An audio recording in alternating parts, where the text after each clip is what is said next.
ఒకే ఒక్కడే సువిశాలమైన ఈ భారతదేశం అంతటికీ 146 కోట్ల జనాభా కలిగినటువంటి ఈ దేశానికి ఒకే ఒక్కడే. ఆ ఒక్కడు వైఎస్ జగన్. 1956 నుంచి ఎన్నికలు జరుగుతున్నాయి. 70 సంవత్సరాలైంది ఎన్నికలు జరగబట్టి దేశాలకు, రాష్ట్రాలకు.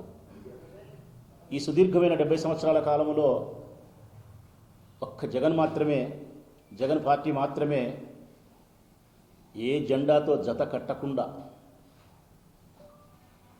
ఏ జెండాను తన జెండాకు జతగట్టకుండా, పొత్తులు పెట్టుకోకుండా, కూటమిలుగా ఏర్పడకుండా తను నమ్మిన సిద్ధాంతంతో, తన జెండాతో, తన అజెండాతో ఎన్నికల్లో పాల్గొనే పార్టీ వైఎస్ఆర్ కాంగ్రెస్ పార్టీ.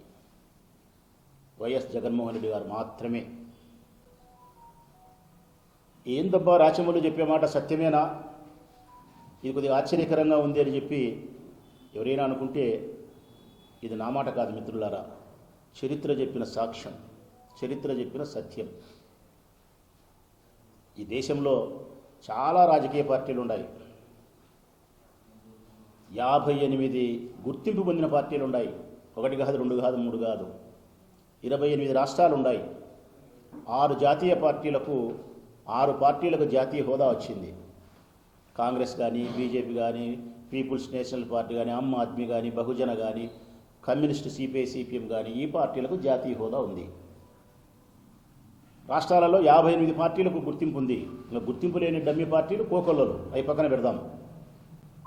ఇప్పటి వరకు 70 సంవత్సరాల కాలంలో ఈ 58 పార్టీలలో, ప్రాంతీయ పార్టీలలో 57 పార్టీలు, 6 జాతీయ పార్టీలు ఎప్పుడో ఒకప్పుడు ఎవరితోనో ఒకరితో పొత్తు పెట్టుకున్నారు. అటు అసెంబ్లీకో, అటు పార్లమెంటుకో. కొన్నిసార్లు సింగిల్గా పోటీ చేసినారు, కొన్నిసార్లు పొత్తులు పెట్టుకున్నారు. ఉదాహరణకు మన ఆంధ్రప్రదేశ్ రాష్ట్రంలో 1956లో ఎలక్షన్ స్టార్ట్ అయితే కాంగ్రెస్ వరుసగా గెలిచింది సింగిల్గా, కానీ తర్వాత పొత్తు పెట్టుకుంది. తెలుగుదేశం పార్టీ ఎన్టీఆర్ ఉన్నప్పుడు సింగిల్గా పోటీ చేసి తర్వాత పొత్తు పెట్టుకుంది. టీఆర్ఎస్ ఎప్పుడో కూటమిలో ఏర్పడింది.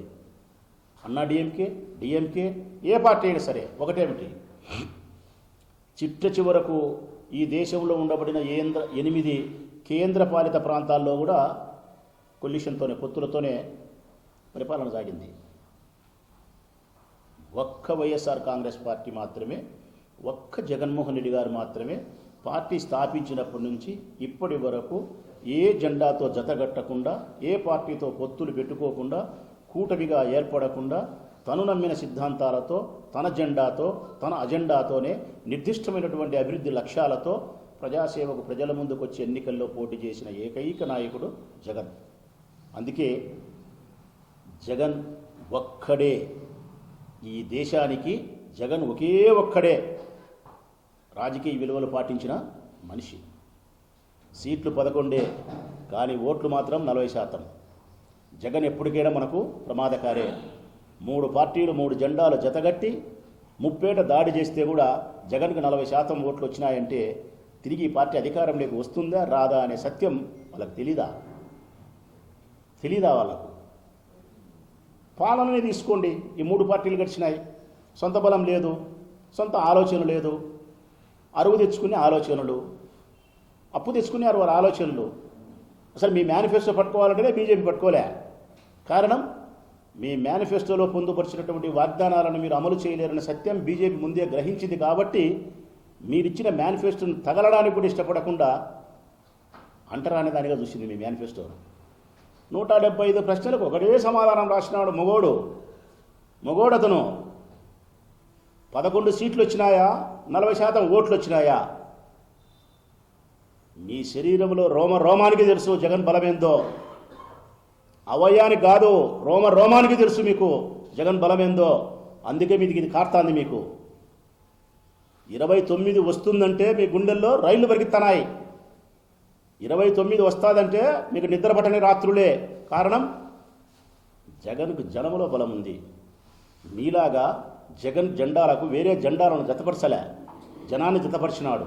మేనిఫెస్టోను బైబిల్, ఖురాన్, భగవద్గీతలాగా భావించినాడు. గెలుపు ఓటర్లను సమానంగా స్వీకరించగలిగినాడు, ప్రజాసేవే లక్ష్యంగా ముందుకు పోగలిగినాడు, అభివృద్ధి ప్రధానంగా రాజకీయాలు నడపగలిగినాడు. మీరట్లా కాదు. అందుకే ఈ రాష్ట్రంలో గెలిచినప్పటికీ కూడా మీకు ఆదరణ లేదు, జగన్ ఓడినప్పటికీ కూడా ఆదరణ ఉంది.